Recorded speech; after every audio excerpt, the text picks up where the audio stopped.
1절의 말씀부터 함께 합독하겠습니다.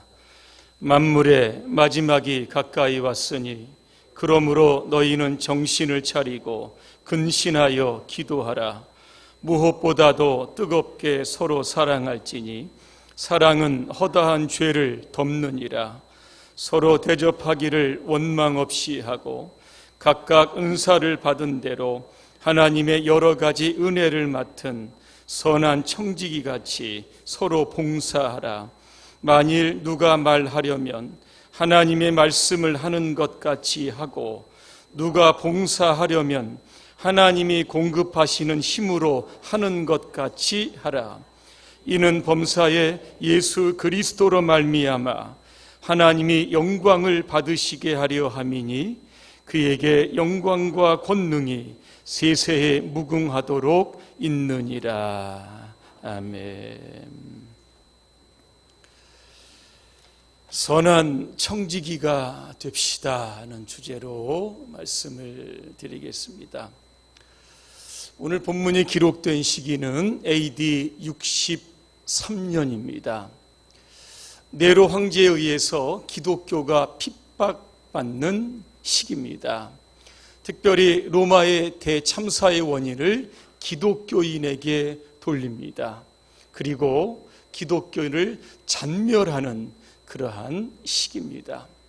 베드로는 이러한 시대를 살아가는 성도들, 특별히 소아시아에 있는 성도들을 위로하고 격려하고 소망을 주기 위해서 오늘 본문을 기록했습니다. 오늘 말씀의 시작이 이렇게 시작이 됩니다. 만물의 마지막이 가까이 왔으니 그랬습니다. 예수님 재림하실 때가 임박했다라고 하는 뜻입니다.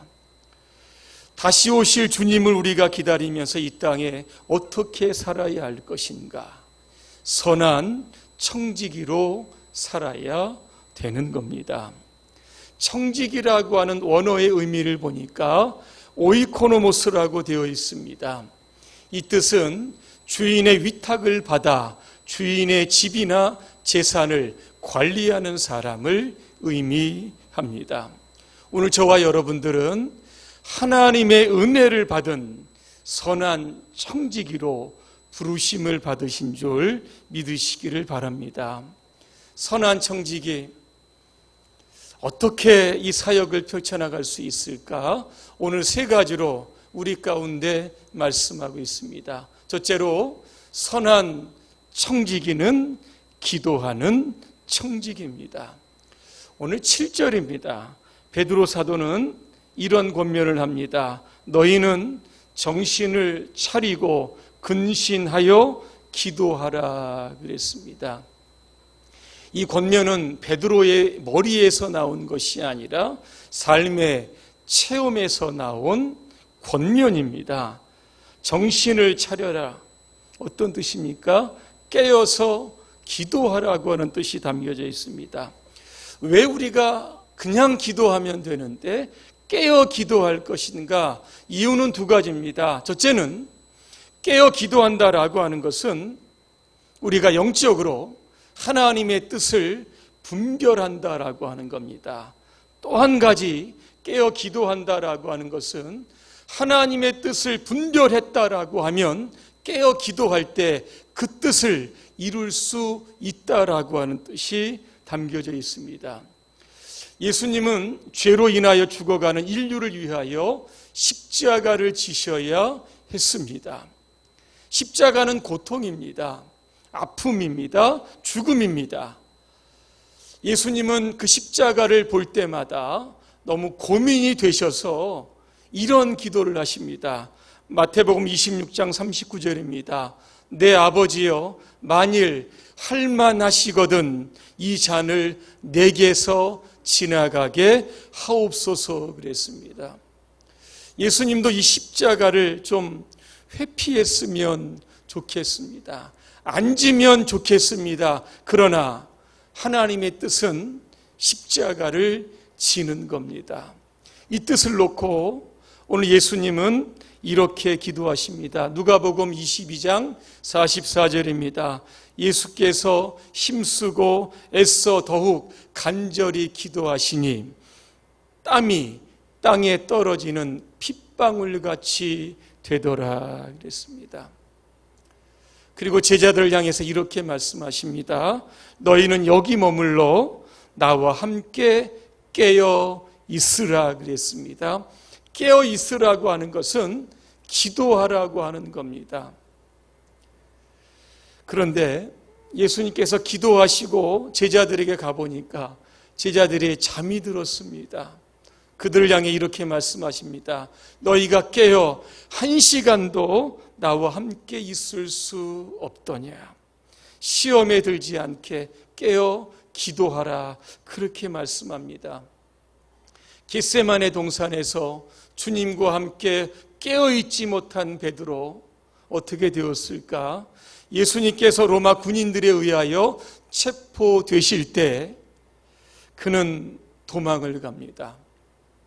예수님께서 가야바뜰에서 신문을 받으실 때 예수님이 궁금합니다. 멀찍이 예수님을 쫓아 가야바뜰 안에 들어갑니다. 그리고 불을 쬐다가 한 여인이 베드로에게 이렇게 물어봅니다. 너도 갈릴리 사람 예수와 함께 있었도다. 이때 베드로가 이런 이야기를 합니다. 나는 당신이 무슨 말을 하는지 알지 못하겠습니다. 자리를 피합니다. 또 다른 여인이 베드로에게 이렇게 이야기를 합니다. 이 사람은 나사렛 예수와 함께 있었도다 그랬습니다. 이때 베드로가 맹세하고 부인합니다. 그러면서 하는 이야기가 나는 그 사람을 알지 못합니다. 자리를 또 옮깁니다. 또 다른 누군가 베드로에게 이렇게 이야기합니다. 너는 진실로 그 도당이라. 내 말소리가 너를 표명한다 그랬습니다. 이때 베드로는 성경에 보니까 저주하며 맹세했다 그랬습니다. 나는 그 사람을 알지 못합니다. 베드로를 모른다고 맹세하고 부인하고 저주하는 오늘 베드로의 모습이 오늘 저와 여러분의 모습이 될 수 있다는 겁니다. 우리가 깨어있지 않으면 우리의 신앙을 지켜내지 못합니다. 우리가 깨어있지 못하면 나는 예수님의 제자입니다. 고백할 수 있는 용기가 나지 않습니다. 우리가 깨어있지 않으면 주는 그리스도시요 살아계신 하나님의 아들이십니다. 이런 신앙의 고백을 목숨 걸고 지키지 못하는 겁니다. 사탄은 우리로 하여금 자꾸 기도를 못하게 합니다. 매일의 삶을 분주하게 만듭니다. 그렇게 해서 우리의 믿음과 신앙을 약화시키는 겁니다. 영적으로 잠을 재우는 겁니다. 사람이 갑자기 어려움을 당하면 그때부터 기도할 것 같은데 잘 안 됩니다. 어떤 분이 교통사고가 납니다. 차가 전복될 때에 정신이 말짱했다고 합니다. 그런데 그 순간에 주여라고 하는 말이 나오지 않았다고 합니다. 정신은 말짱한데 입을 열어 주님이라고 하는 말이 안 나왔다는 것은 급할 때의 기도는 평소에 준비되지 않으면 할 수 없다는 겁니다.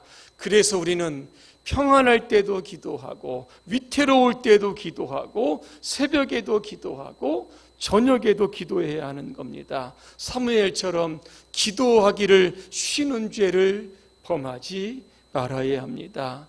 세상은 빠르게 돌아갑니다. 그 세상 속에서 덩달아 우리도 분주합니다. 그러다가 기도를 놓칩니다.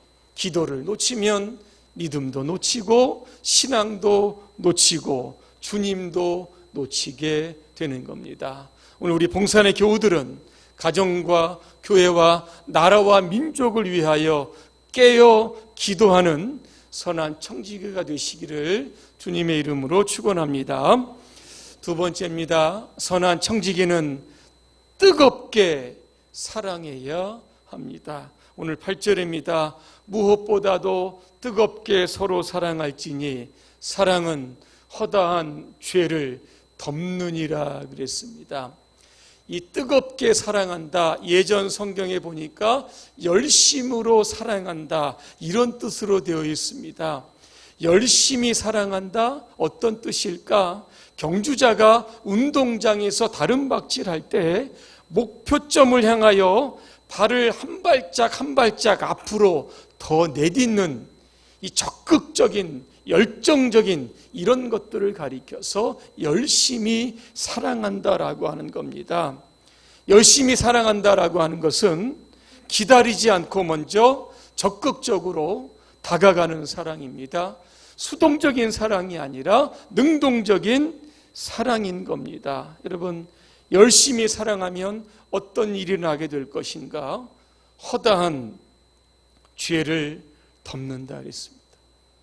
이 덮는다라고 하는 것은 다른 사람의 잘못을 그냥 눈 감아준다라고 하는 뜻이 아닙니다. 이것은 용서해 준다는 뜻입니다.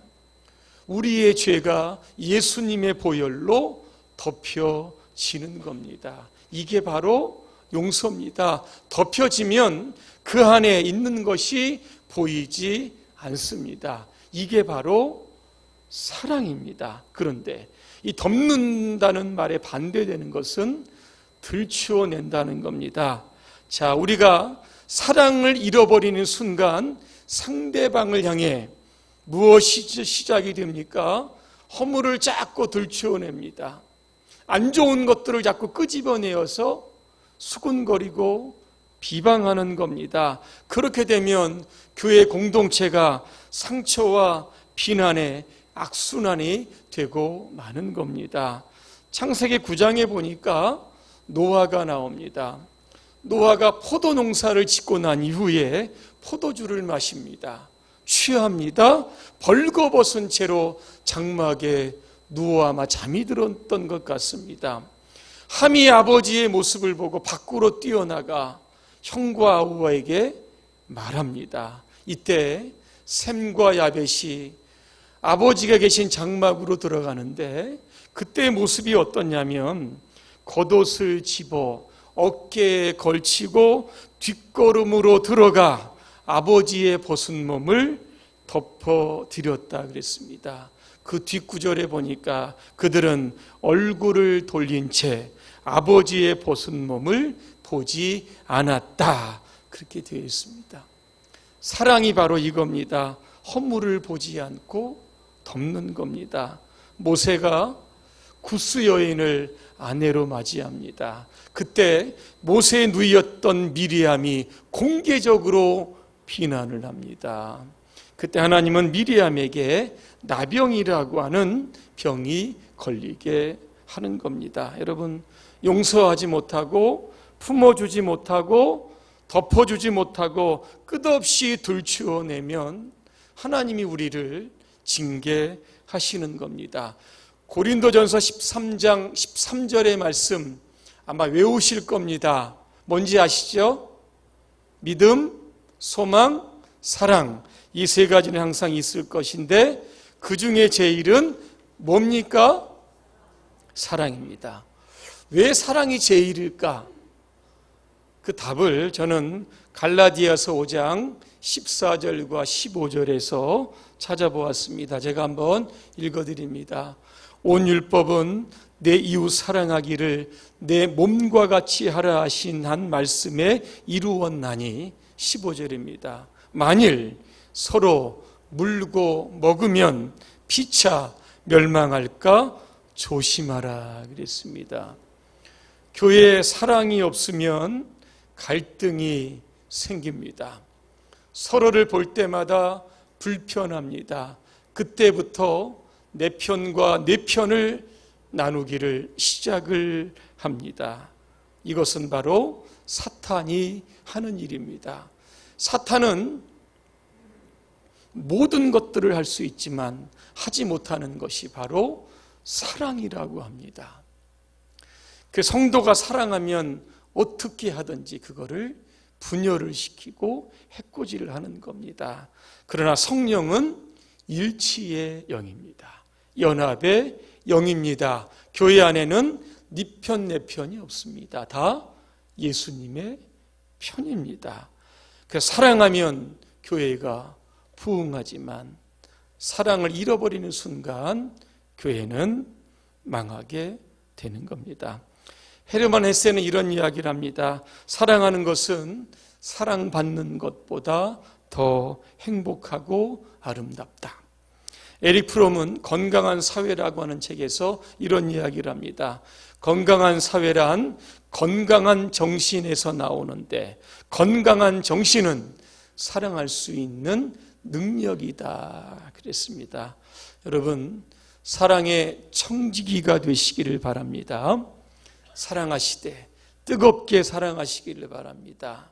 열심으로 사랑하시기를 바랍니다. 적극적으로 사랑하시기를 바랍니다. 모든 허물을 덮어주고 용서해 주시기를 바랍니다. 그로 인하여 우리 공동체에 주님이 주시는 희락과 평강이 가득하기를 주님의 이름으로 축원합니다. 마지막 세 번째입니다. 선한 청지기는 각각 은사를 받은 대로 봉사해야 합니다. 은사가 무엇일까? 카리스마입니다. 하나님께서 우리에게 값없이 주는 선물, 그 선물에는 우리의 재능, 탤런트가 포함되어 있습니다. 왜 하나님은 우리에게 이러한 은사를 거저 주시는 것일까? 이유가 있습니다. 세 가지입니다. 첫째는 우리의 믿음을 견고하게 하기 위해서입니다. 두 번째는 열심히 전도하라고 이 은사를 주십니다. 세 번째는 교회를 온전히 섬길 수 있도록 이 은사를 주는 겁니다. 자, 그러면 건강한 교회, 좋은 교회는 어떤 교회일까? 하나님께서 우리 각자에게 주신 은사를 개발해서 적극적으로 교회에 봉사하는, 이게 바로 좋은 교회입니다. 영국의 그 성경 주석가인 윌리엄 바클레이가 아브라함의 아들이라고 하는 책을 씁니다. 이 책에 보면 봉사자의 세 가지 요건이 나옵니다. 첫째로 봉사자는 좋은 눈을 가지고 있어야 합니다. 시력이 좋다는 것이 아닙니다. 다른 사람의 필요를 재빨리 알아차리는 그러한 영적인 눈을 가리키는 겁니다. 오늘부터 이러한 좋은 시력, 영적인 눈을 가지고 주변을 한번 돌아보시기를 바랍니다. 그러면 여러분의 도움을 필요로 하는 수많은 사람들을 보게 될 겁니다. 사도행전 10장 38절입니다. 나사렛 예수는 두루 다니시며 선한 일을 행하셨다고 했습니다. 두루 다닌다라고 하는 것은 좋은 눈을 가지고 선한 일을 찾으셨다라고 하는 겁니다. 예수님은 공생의 3년의 기간에 수많은 사람들을 만나셨는데 만나셨을 때마다 가장 많이 하셨던 말씀이 있습니다. 그게 뭐냐면 안심하라.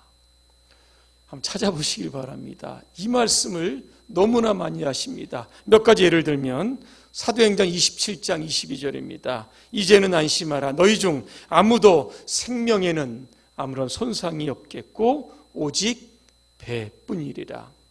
마태복음 9장 22절입니다. 따라 안심하라. 내 믿음이 너를 구원하였다 하시니 여자가 그 즉시 구원을 받으니라. 또 하나 마태복음 14장 27절입니다. 예수께서 즉시 이르시되 안심하라. 나니 두려워하지 말라 그랬습니다. 안심하라. 영어 성경 NIV를 찾아보니까 용기를 가지십시오. 이렇게 되어 있습니다. 힘을 내십시오.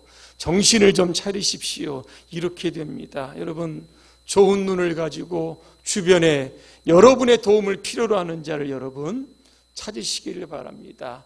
그리고 그분들을 만날 때마다 오늘 예수님처럼 격려, 소망, 위로의 메시지, 안심하십시오. 용기를 내십시오. 이렇게 좀 전달해 주실 수 있는 그러한 봉사자가 되시기를 간절히 소망합니다. 두 번째, 봉사자는 겸허한 지성을 가져야 합니다. 겸허라고 하는 한자의 겸을 보니까 겸손할 겸자입니다. 이 겸허는 잘난 체 하지 않습니다. 아는 체 하지 않습니다. 자기를 낮추고 내세우지 않는 겁니다. 겸허라고 하는 것은 자기의 부족함을 인정한다는 겁니다. 겸허는 나는 모르기 때문에 아직도 배워야 할 것이 많다는 뜻입니다. 그래서 이 겸허한 지성을 가진 사람들의 특징은 결코 남을 비난하지 않습니다. 오히려 다른 사람들이 하는 이야기에 경청하는 겁니다. 후히 주시고 꾸짖지 아니하시는 하늘의 귀를 열어 하나님의 음성을 듣는 사람들입니다. 오늘 우리 봉산의 교우들이 겸허한 지성인들이 되시기를 주님의 이름으로 축복합니다. 세 번째, 봉사자는 겸손한 마음이 있어야 합니다. 시인 T.S. 엘리오트는 이런 이야기를 합니다. 이 세상의 모든 문제의 대부분은 자기 자신이 중요한 사람이기를 원하는 사람들에 의해서 일어난다. 맞는 이야기 같습니다. 교회도 마찬가지입니다. 나를 드러내고 나를 주장하게 되면 그때부터 문제가 만들어지는 겁니다. 그래서 예수님은 오늘 우리를 향해서 겸손을 강조하시는 겁니다. 베드로전서 5장 5절입니다. 다 서로 겸손으로 허리를 동이라. 하나님이 교만한 자를 대적하시되 겸손한 자에게 은혜를 주신다 그랬습니다. 여러분, 봉사자는 세 가지 요건을 갖춰야 합니다. 좋은 눈을 가져야 하고, 겸허한 지성을 가져야 하고, 겸손한 마음을 가져야 하는 겁니다. 이것을 가지고 여러분 멋지게 주님의 일에 헌신하기를 주님의 이름으로 축복합니다. 신학자 크레머는 이런 이야기를 합니다. 교회의 본질은 봉사다 그랬습니다. 내가 교인이라고 하면 작든지 크든지 교회 일에 한 가지씩은 봉사해야 된다는 뜻입니다. 실제적으로 오랫동안 교회를 다녔지만 봉사하지 않으면 항상 교회에 손님으로 옵니다. 구경꾼으로 옵니다. 그래서 매주일 교회에 와도 어색합니다. 남이 교회에 온 것처럼 낯설게 느껴집니다. 사람들을 보면 잘 모르기 때문에 근데 왠지 그냥 어색한 겁니다. 우리가 하나님의 자녀라고 하는 것을 느낄 때가 언제인가? 바로 주님의 일에 봉사할 때입니다. 그런 의미에서 우리 봉산의 교우들은 개인이 한 가지의 사역은 반드시 해야만 하는 겁니다. 내가 무엇을 해야 될지 모르겠다 이런 분들이 있으면 예배 후에 저를 찾아오시면 말씀을 드리겠습니다. 우리가 은사대로 일을 할 때에 하나님께서 필요한 것을 우리에게 공급해 주십니다.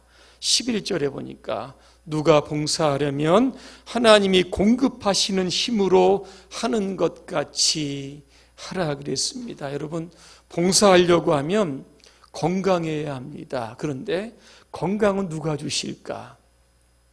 하나님이 주십니다. 시편 139편 13절과 14절을 읽어드립니다. 당신은 오장육부 만들어주시고 어머니 뱃속에서 나를 빚어주셨습니다. 내가 있다는 놀라움, 하신 일의 놀라움, 이 모든 신비들 그저 당신께 감사합니다. 당신은 이 몸을 속속들이 아십니다. 우리를 빚으신 하나님, 우리가 주님의 일을 하다가 건강에 탈이 납니다. 그러면 주님이 책임지십니다. 말라기 4장 2절입니다. 내 이름을 경외하는 너희에게는 공의로운 해가 떠올라서 치료하는 광선을 비추리니 너희가 나가서 외양간에서 나온 송아지같이 뛰리라 그랬습니다. 건강해야 뛰는 거 아니겠습니까? 힘이 있어야 뛰는 것 아니겠습니까? 주의 일하면 주님께서 건강 주시는 겁니다. 또 하나, 우리가 주의 일을 할 때 이게 물질도 많이 필요합니다. 우리 교회에 그 마라나타 색소폰 팀이 있습니다. 매달 둘째 주일 오후가 되면 우리 대구 지방에 미자립 교회를 방문을 합니다. 가서 찬양을 연주해주고 그리고 헌금도 합니다. 그런데 이것은 자발적으로 물질을 거두어 이 일을 감당하고 있습니다. 아마 지난주에는 우리 순천교회를 다녀오셨는데 교회가 많이 어려워서 좀 딱하다 보니까 또 개별적으로 헌금을 하신 분들이 있다고 들었습니다. 주님의 일 해야 되는데 물질이 없어서 못한다. 여러분 걱정하지 마시길 바랍니다. 물질은 누가 주십니까? 학개서 2장 8절입니다. 금도 내 것이요 은도 내 것이라 만군의 여호와의 말입니다. 주의 일에 봉사하려고 하면 하나님이 은도 주시고 금도 주시는 겁니다. 우리의 필요를 채우는 그런 주시는 하나님을 경험하는 것이 바로 교회인 줄로 있습니다. 결론입니다. 우리가 봉사하면서 한 가지 잊지 말아야 할 사실 11절에 나옵니다. 봉사의 최종적인 목적은 하나님께 영광을 돌리는 것에 있습니다. 주의 일 하다가 가끔 우쭐해질 때가 있습니다. 그때는 고린도전서 15장 10절의 말씀을 기억하시길 바랍니다. 내가 나 된 것은 하나님의 은혜로 된 것이니 내게 주신 은혜가 헛되지 아니하여 내가 모든 사도보다 더 많이 수고하였으되 내가 한 것이 아니요 오직 나와 함께 하신 하나님의 은혜로라. 그렇게 되어 있습니다. 여러분 모두가 깨어 기도하는 청지기, 뜨겁게 사랑하는 청지기, 각각 은사를 받은 대로 봉사하는 청지기가 되어 여러분의 삶을 통해서 하나님의 크신 영광 받으시기를 주님의 이름으로 축원합니다. 기도하겠습니다. 은혜로우신 하나님, 우리를 지명하여 부르시고 하나님의 자녀 삼으셨습니다. 그리고 하나님의 영광스러운 일의 동역자로 우리를 청지기로 부르셨습니다. 그 부르심에 합당하게 우리가 쓰임받을 수 있도록 최선과 충성을 다하여 하나님의 일에 봉사하는 선한 청지기 되게 하여 주옵소서. 예수님의 이름으로 기도합니다. 아멘.